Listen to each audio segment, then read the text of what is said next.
자, 이어서 증권사 리포트 넘어가 보겠습니다. 오늘은 목표가 상향 조정된 종목이 2가지, 그리고 하향 조정된 종목이 1가지가 됩니다.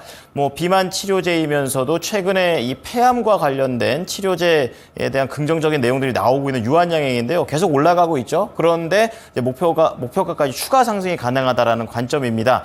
제목은 양호한 실적과 높아지는 승인 기대감의 내용이 되겠고요. 두 번째로는 넷마블입니다. 역시 목표가 상향 조정됐습니다. 최근에 게임 주주는 쿠키런이라든지 시프트업 상장 이후에 살짝 조용한 구간이 들어가고 있는데요.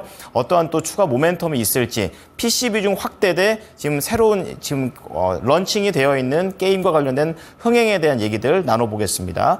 마지막으로 편의점 관련주죠. BGF 리테일이 되겠는데요. 목표가가 좀 하향 조정되고 있습니다. 비용 증가를 상쇄하기 위해서는 부족한 성장률이 좀 아쉬운 그런 상황인데요. 그 원인으로는 소비 위축이 자리하고 있습니다. 내용들 하나씩 알아보죠. 유한양행 어떻습니까? 네, 이렇게 증권가의 시각들도 보실 필요가 있을 것 같은데요. 역시나 다양한 의견들을 제시했습니다. 말씀 주신 첫 번째 기업 유한양행, 오늘 대신증권에서 리포트 나와 있습니다. 함께 보시죠.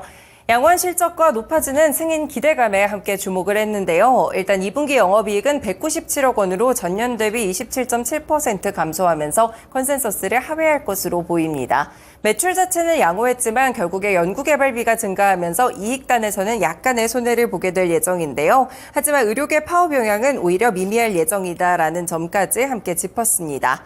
상반기에는 이렇게 다소 부진한 이익이 전망되기는 하지만 하반기에 상당한 먹거리들이 많이 남아 있습니다. 먼저 첫 번째로 볼만한 소식이 바로 다음 달에 있을 레이저 티닙 FDA 승인과 이 다음은 다수의 R&D 모멘텀들이라고 볼 수가 있겠는데요.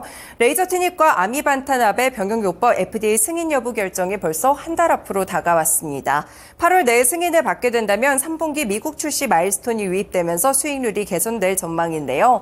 이후에는 미국뿐 아니라 유럽과 중국 그리고 일본까지 출시 국가를 확대할 수 있기 때문에 이후에 대한 모멘텀들도 이어가 볼 수가 있을 것 같습니다. 그리고 예정된 여러 가지 모멘텀들 볼 수 있겠는데요. 이 알러지 치료제 임상 1비상이 중간 결과 발표가 3분기에 예정돼 있고요. 메쉬 치료제 임상 1상도 내년에 발표가 기대되는 등 이렇게 다수의 R&D 모멘텀에 함께 주가가 오를 수 있다는 분석입니다. 이에 따라 목표 주가 13만 4천 원까지 상향 조정했습니다. 유한양행 차트 보시죠.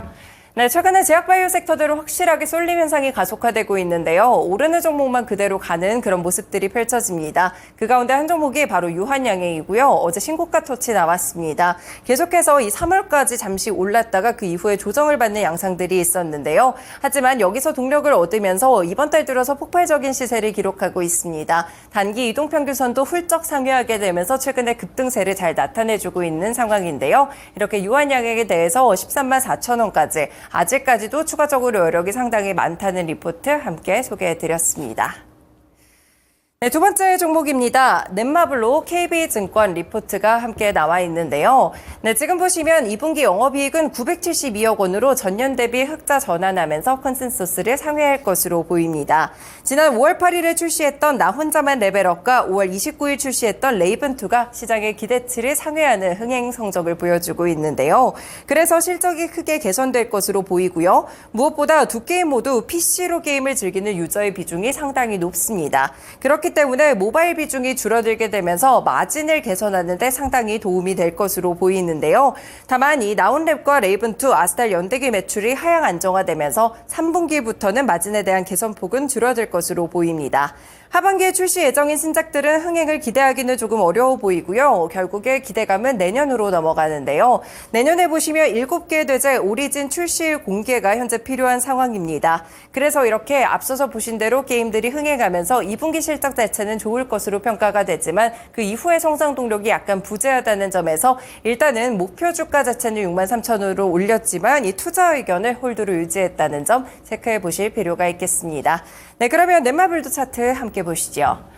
네, 게임주들의 경우에는 최근에 굉장히 개별적인 흐름들을 기록하고 있는데요. 넷마블은 약간의 상승과 하락을 거쳐오는 종목입니다. 6월까지 잠시 하락을 했다가 7월에 거래량을 동반하면서 다시 한번 위쪽으로 가고 있는 상황인데요. 이 두 가지 의견이 좀 섞여 있긴 하지만 목표가 상향 리포트 있었다는 점 체크해 드립니다. 마지막 종목입니다. BGF 리테일인데요. IBK 투자증권 리포트입니다. 2분기 영업이익은 782억 원으로 전년 대비 12.2% 증가할 것으로 예상되는데요. 결국 2분기에도 실적에 대한 성장은 제한적일 것으로 보입니다.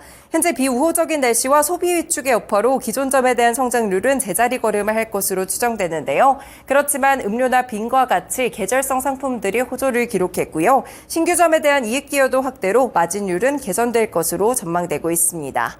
지난해부터 신규점 출점이 시작되면서 사실 기저효과라든지 고정비에 대한 부담을 덜지는 못하고 있습니다. 더군다나 소비가 위축되면서 기존점 성장률이 악화되고 있기 때문에 현재는 전략적인 선택이 상당히 중요한 시점이라고 볼 수 있겠는데요.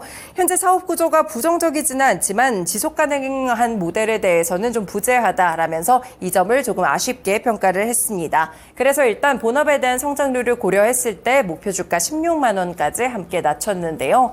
결국 편의점 관련 종목들 소비에 대한 큰 영향들을 받고 있습니다. BGF 리테일 역시나 차트 자체가 아래쪽으로 고꾸라지는 모습들을 그리고 있는데요. 최근에 들어서 이틀간 상승하게 되면서 20일 이동평균선에 도착은 했습니다. 다만 그동안 큰 폭의 하락세가 있었다는 점 확인해 보시면서 BGF 리테일 리포트까지 세 가지 리포트 함께 체크해 드렸습니다. 지금까지 모닝 리포트였습니다.